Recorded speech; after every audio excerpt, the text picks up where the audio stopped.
On the second day of the convention, Jerry Brown continued his insurgency campaign before the home crowd this morning, the California delegation. He told the Californians they should all share his quest to speak unconditionally at the convention. In a democracy, debate, vigorous, robust difference is healthy. And what we want is not conformity, not uniformity, but unity based on the spirit of this party. Stand up, act up, take back America. Thank you very much.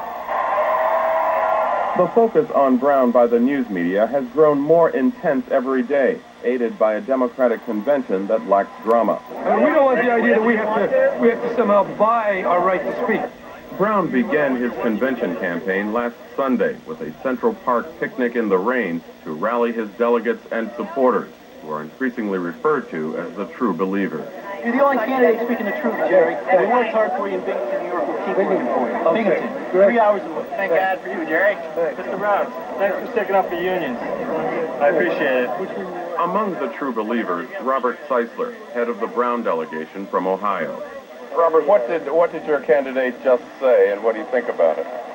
Well, he's saying that he's continuing his message of empowering people and challenging what we call the corrupt status quo.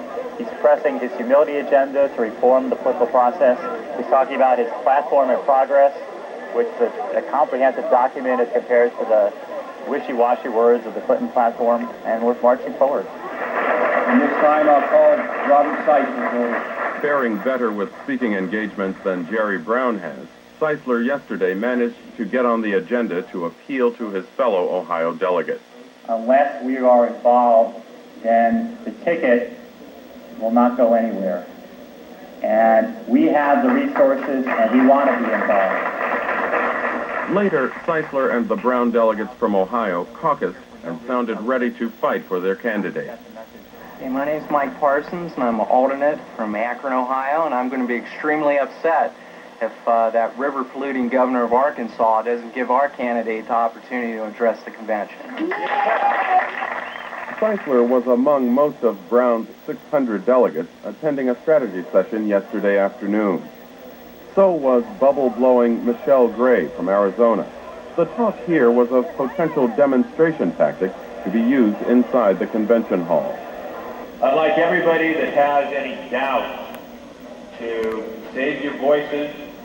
We've got a lot of yelling and screaming to do in about an hour and a half. The 3 words that much of America, at least the viewing audience, will hear tonight over and over and over again from each of you.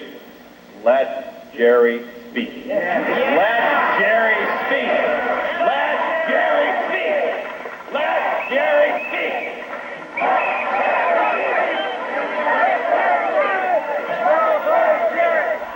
Brown supporters were simmering when the convention got underway last night.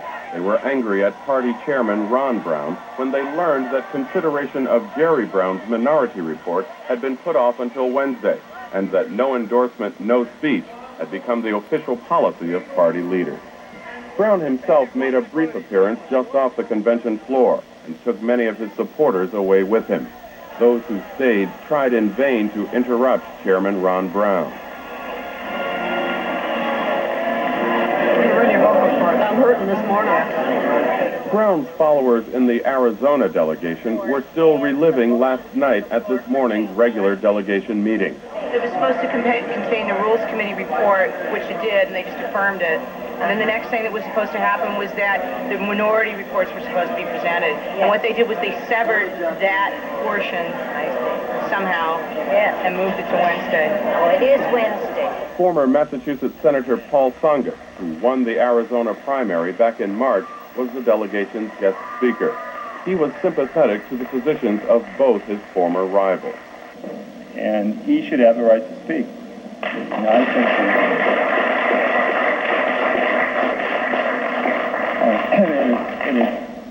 it is my view that those of us who lost have an obligation to endorse the person who won. And if I had won, I would have fully expected that those I had defeated would have endorsed me. And if Jerry had won, he would expect us to endorse him. So I think it's very reciprocal. But he has to speak. I mean, the idea you could shut out Jerry Brown, who has his constituency, who lasted the longest. I mean, one thing I resent about Jerry Brown is that he took an 800 number idea and didn't convince me to do the same thing. Delegates from Arizona still differed on what role Brown should play in the convention. I think Jerry Brown's had a little over 600 delegates. He is playing a hardball game, and he's entitled to do what he wants. I think he should be able to speak. But he wants more than that, so I'm told from the Clinton people. He wants to have a vote on his platform. And they say no, and Ron Brown, our chairman, says no, and I agree with the Clinton position and our chairman Brown's position. There's no reason that we should have a vote on his platform that is different from the Democratic platform that's been passed by the committee and recommended and overwhelmingly supported.